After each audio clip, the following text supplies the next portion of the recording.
हा नाटकं करू नको, मार खाशील. इथे तिथे चढून मी मागे मागे पळणार नाही तुझ्या. गपचूप खाऊन घे, सगळं आवडीचं आहे. बघ कसा.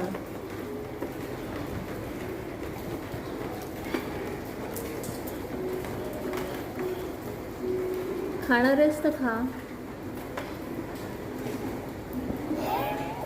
अगं बाई,